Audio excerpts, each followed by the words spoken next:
Today could be one of the most important podcasts I've ever done.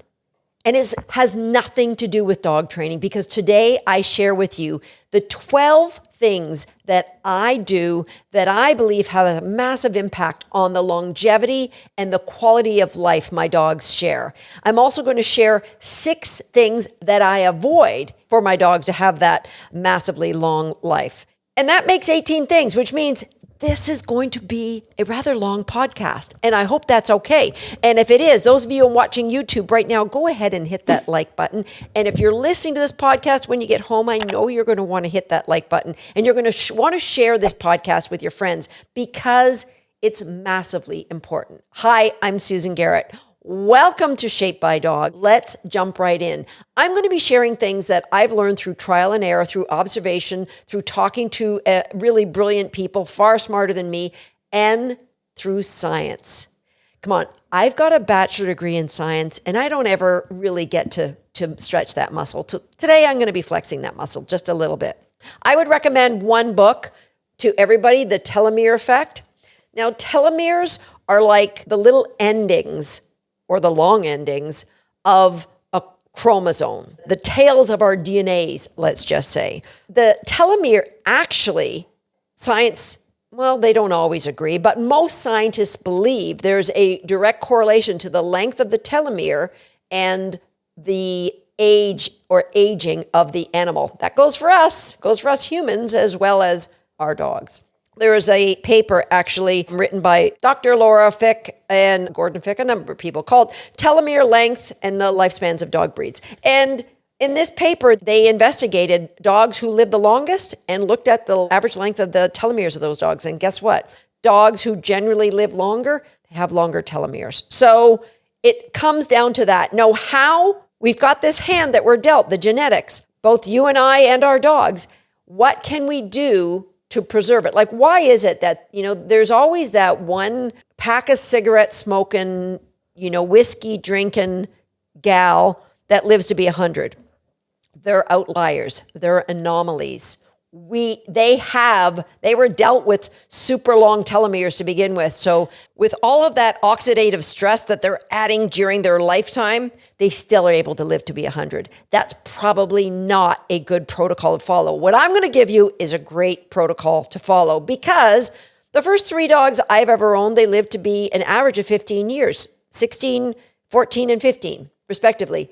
But what I noticed around age 12 or 13, those dogs really went downhill mentally. They would be, as 13-year-olds staring at a spot on the floor for a long time. They really weren't as cognitively involved as my dogs. My last 2 dogs both lived to be over 17 and a half years old. And as I mentioned in my last episode where I shared about the life of my current dog, 17-year-old Encore, she'll be 17 years old in just a little over a week.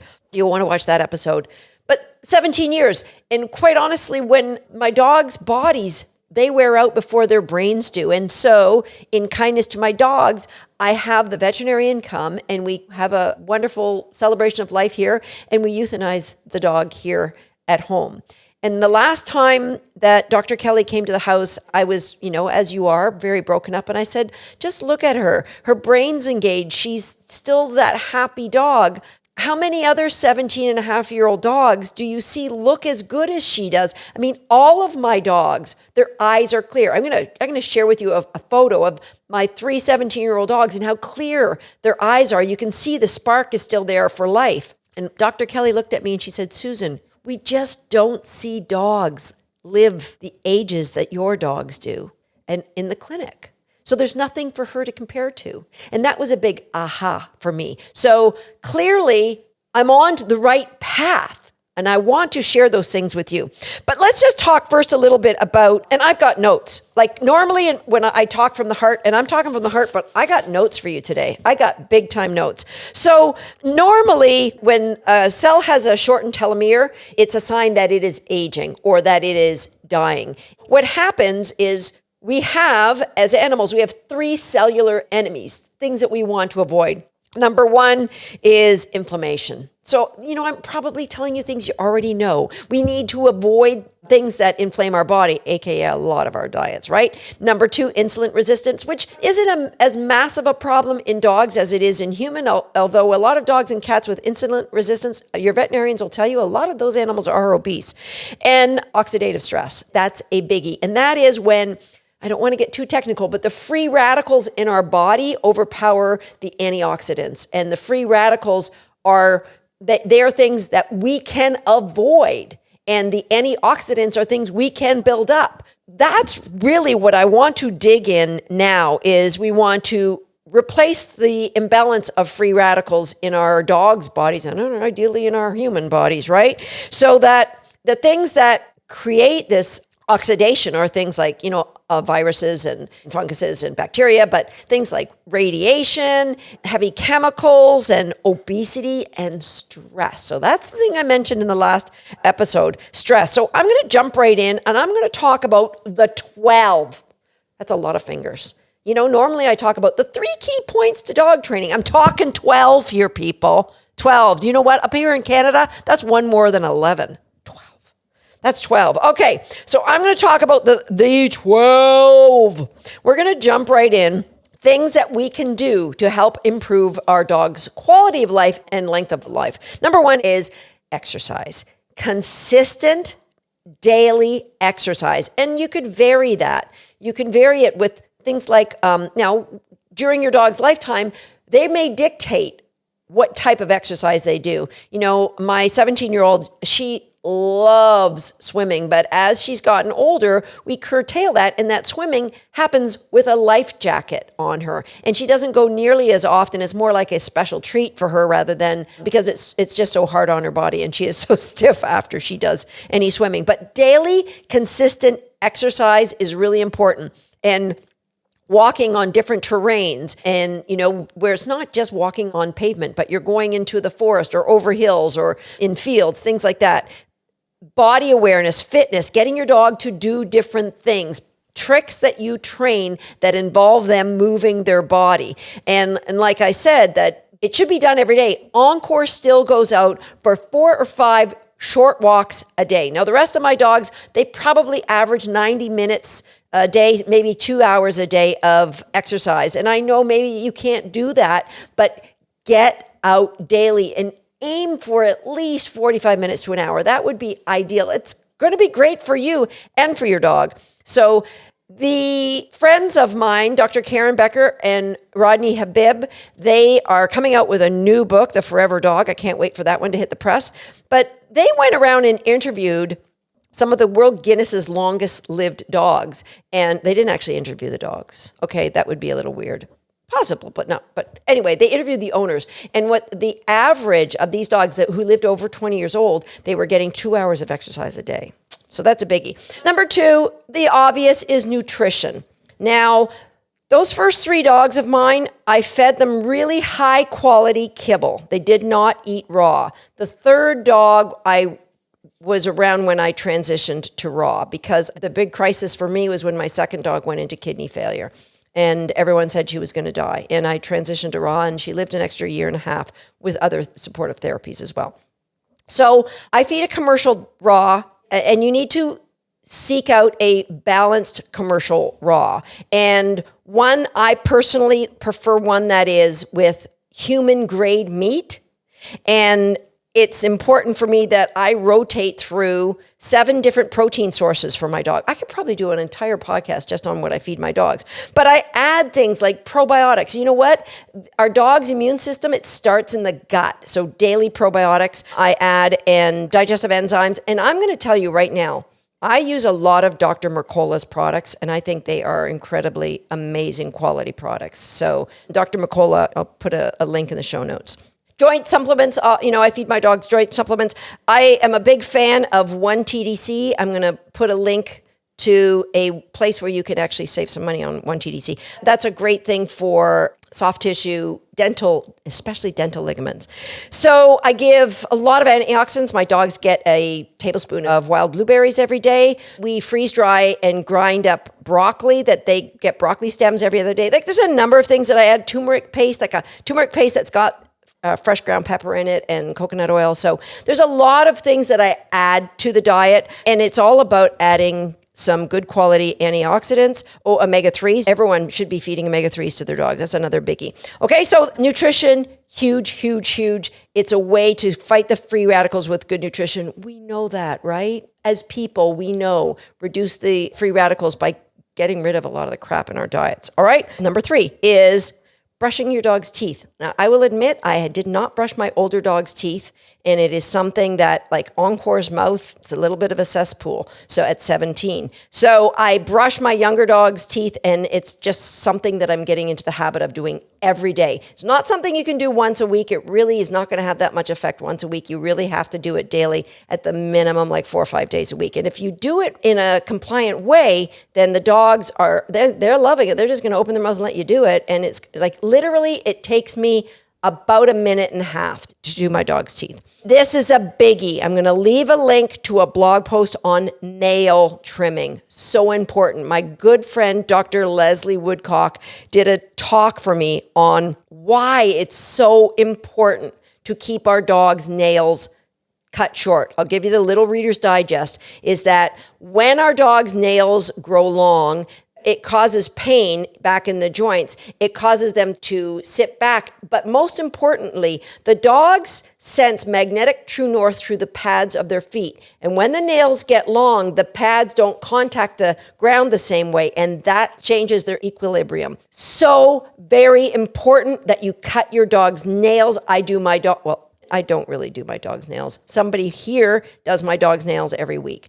My dog's nails are cut short, so you can't hear them. How short? You can't hear them when they're walking, click, click, click on the kitchen floor. You can't hear them, then they are short enough. So check out that blog post. We talk about how to cut it. But also what goes hand in hand with this is a compliant way. So cooperative health for my dogs means they just lie on a bed. They're happy to have their nails done because the way that I've built this up, that's something, those of you in recallers, you're familiar with the new program called Pedicure Please program. I'm teaching how I've taught my dogs to not just be tolerant of having their nails done, but actually liking. And some of them are moving into, they love their nails done. If I open that door, they fly in on the bed, and on their side, they're all in. So it's not just about cutting. You got to cut your dog's nails.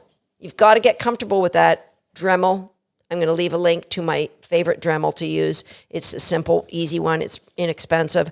We have 2. The bigger one that we use is faster. It's a diamond tip. All right. I'll try and get both of them. I'll get both of them in there then. Okay, so brushing your dog's teeth daily, nail trimming weekly, brushing, getting a brush and brush through your dog's coat. It engages the blood flow to all those areas. Get your hands on your dogs, and then you could, that's when you can feel for little bumps, new little bumps that might come up. So those are another thing that we do. We do light therapy with our dogs. If they have some sort of injury, I have a laser that I use on them whenever there's any kind of problems. And our older dogs, like Encore, gets laser therapy every week. There's something that gets done. Okay, moving on to number 7. Number 7, so big. Mental engagement. So very big. I belong to a study. I got a random phone call. There's a study that goes across Canada. And it's a study on longevity in humans. So probably 20 years ago, I got a phone call. They asked me if I'd be volunteer to be on a study where I go in every 5 years and they do blood and they do all sorts of testing and they ask me all these questions. But the questions focus around the things you'd expect, diet and exercise. But a lot of the questions, they focus on your social structure. There's a reason why a lot of people, once they go into a retirement home, the vast majority of people die within a year because they don't feel needed.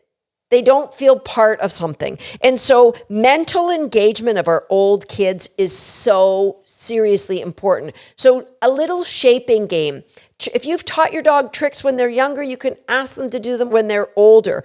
So have a routine of predictability. Like Encore knows when in the day she gets cookies. And so she, like at 5 a.m., she climbs up on a bed in the kitchen and she's there for me when I come out. And it's just a routine of predictability. So mental engagement, the importance of our dogs feeling needed and engaged. Talk to those dogs throughout the day routinely. If you're home, when you're home, make a point to talk to them like they're special. Older dog, they're sharing all that great wisdom with a younger dog. So make sure they're sharing the right stuff. I don't know what number. I'm giving up on telling you the numbers. Big adventure time. Big adventure time. So this is something I started when my first dog got to be older. Every day I take her out one-on-one and I do something with just her and I. And guess what, guys? Sometimes it was just walking around the car and telling her how amazing she was. Or I might put a little bar down on the ground for her to walk over because she spent her career doing agility. And when she'd walk over the bar, I would say, "Champion of the world!"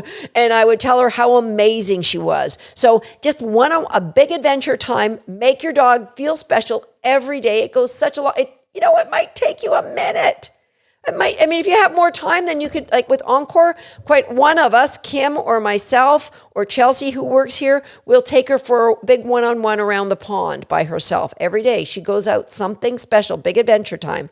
A lifetime of training that's free of judgment. I personally think this is a big, big part of my dog's longevity, that the training is constantly focused on building our dog's confidence. Building our confidence, reducing any fear or anxiety. Everything we do is about that. And that is, in the book, The Telomere Effect, they talk about people who are raised in an unstable home, like when you're raised by alcoholic parents, or if you fell down. It's not about never failing. It's about if you fell down, that your parents were there to tell you it wasn't a big deal, to give you the confidence, borrowed confidence to how you should respond when you fail. So they talk about that it could shorten your telomeres if you were raised in a household that wasn't available to you. A lifetime of training and engagement and a household of relaxation. I think that's just super important. Regular body work. So my dogs see the chiropractor once a month. They see the osteopath once a month. They get a massage every week. A massage therapist comes to the house every single week. And of course, we put our hands on them almost daily. I think, of course, I like to look to alternative therapies, so things like acupuncture where appropriate, if possible, T-touch, like different modalities that can help stimulate life chi and keep your dog living a very, very long time. Have a great, a great relationship with your veterinarian, right? That you do regular wellness checks where you go in and you get geriatric blood profiles taken, including a complete thyroid panel. That's super, super important. But also have a great relationship with an integrative health practitioner. If you're lucky enough to live near an integrative or a holistic veterinarian, that's phenomenal. I am blessed to have an amazing naturopath who helps me with not just with myself, but with supplementing my dogs as well. So I think that traditional medicine is super important, and we've got to have that great relationship with a veterinarian, but also look beyond the walls of traditional medicine. That works for me, and if that works for you, then I think that's going to be super, super important. Okay, creative comforts and assistance around the house. So as our dogs get older, they're going to be less stable on their feet. So things like, I love dirty dog doormats. I should have shares in the company with how many I have around this house. If you have any kind of slippery floors, now our floors aren't really slippery, they're slate, but as Encore got weaker as she got older from her past injuries, we just put these doormats, and she can run like a kid now. Well, okay, I'm exaggerating. She doesn't run, but she gets around on these doormats. She doesn't lose her footing. Ramps. So we've put in a ramp to go down the outside, and we put a ramp to go up the couple of stairs that she goes from the area she likes to sleep and hang out into the area in the kitchen when she wants to hang out with us or go in the bedrooms or whatever. So ramps. We use a harness on Encore. If the ramp is too icy or snow, we'll just put her in a harness and carry her down.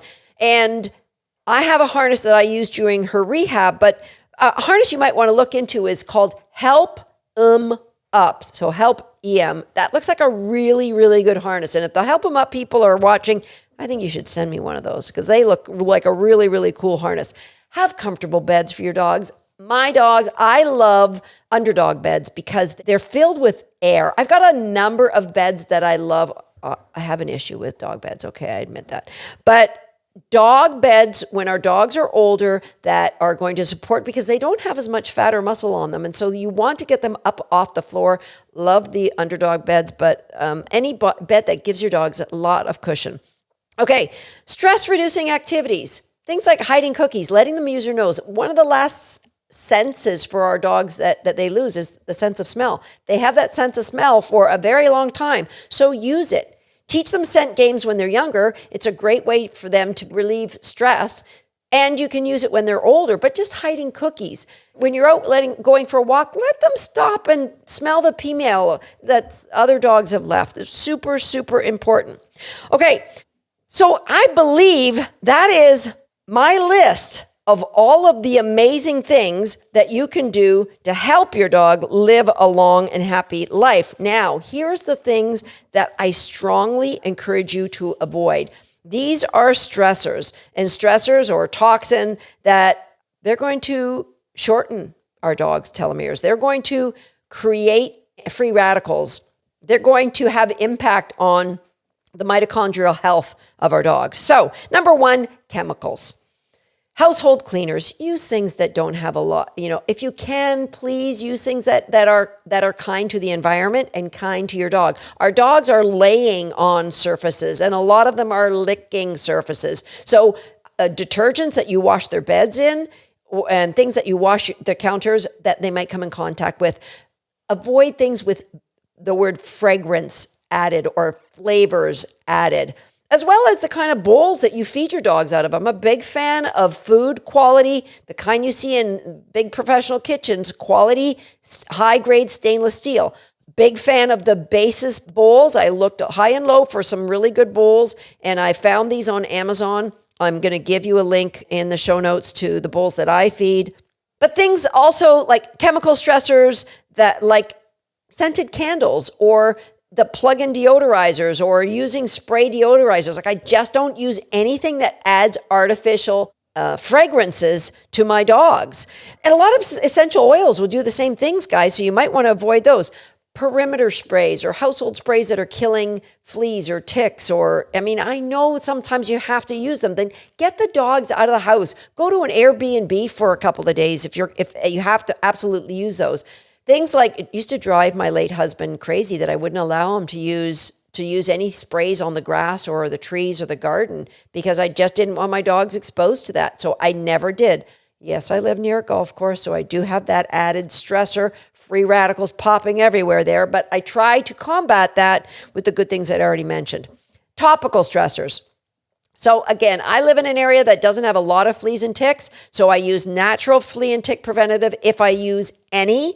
But when you're putting topical monthly flea and tick prevention, that is just another stressor, another toxin that you're adding to your dog that they're going to have to fend off. That runs the risk of shortening the telomere length, right? And the same as scented shampoos or perfumes that your groomer might be spraying on your dog. All of these things are just extra things that are attacking the DNA. The ingested stressors, poor quality dog food. I printed off a recipe or ingredient list of a popular, not a good dog food, a popular like a grocery store dog food. I'm not going to tell you the one because I don't want to get sued, but here's the ingredient list of, you would all know the name if I told you the name of this. Corn. Pfft, don't eat corn. Don't feed your corn to your dogs. Soybeans. I'm a vegan. I avoid eating soybeans. Bone and beef meal. If it's got the word meal in it, you don't want to feed it to your dog. Whole wheat. No, dogs don't need gluten either. Animal fat, corn syrup. Really? Our dogs don't need sugar? No. Wheat middlings? No.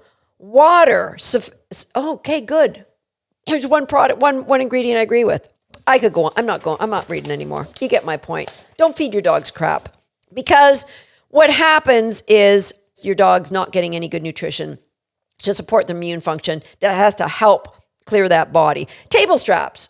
So a lot of your table scraps aren't going to be good for your dogs. Not only don't they need the excess calories, because the number one thing we want to avoid is obesity. That's another stressor, but we want to keep our dogs at a nice, healthy weight. If I ever went to a drive-through for a coffee, they would say, "Oh, you've got a dog. Do you want a little donut hole?"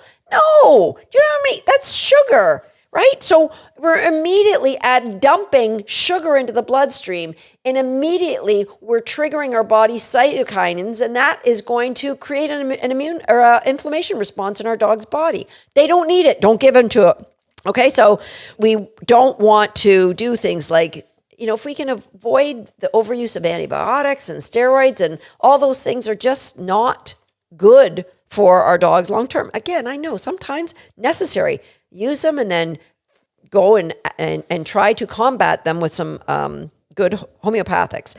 Injected stressors over vaccination. I am not an anti-vaxxer. My dogs get vaccinated, but I don't vaccinate every year. I do use titers where appropriate, and I don't vaccinate for every antigen available. I vaccinate for the antigens I feel are necessary. So there's a lot of things out there that you can vaccinate for that, again, use your best judgment on that one.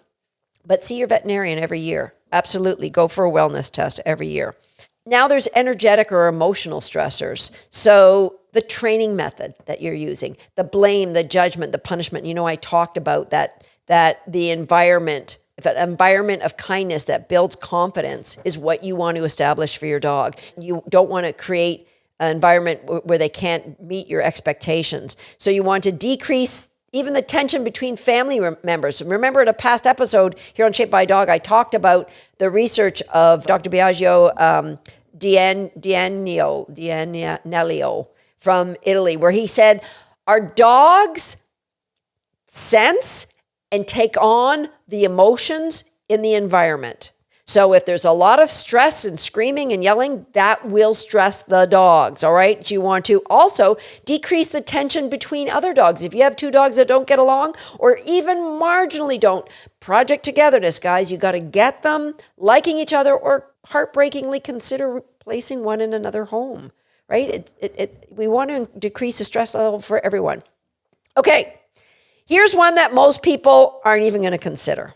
Radiation stressor. When I say radiation stressors, you're thinking, oh yeah, like x-rays. I don't want to x-ray my dog. Well, sometimes you have to x-ray your dog, but that wasn't what I'm talking about. I'm talking about everyday radiation, like from a cell phone, right? That there's a lot of scientists that believe that future generations are going to look back at our use of cell phones the way we now look back at smoking. Remember smoking when it first came out? There's a lot of doctors who said it's good for your health. Yeah, we know that. And there's a lot of experts that believe that the radiation that we're exposed to with our cell phones is like a quadrillion times more than we need. So if you're going to have a cell phone, get something like this. This is called a safe sleeve, and it helps to block radiation, EMFs, electromagnetic frequencies that come through to you. And things like, if you can, turn off your routers or your ID. Like I turn my Wi-Fi off every night here. I don't put your dog bed near your router or right near a big nest of electrical appliances. Or, if you have a microwave, I'm doing you a favor right now. Get rid of the microwave. It is emitting radiation even when it's not turned on. And an air fryer is much healthier and does better for you.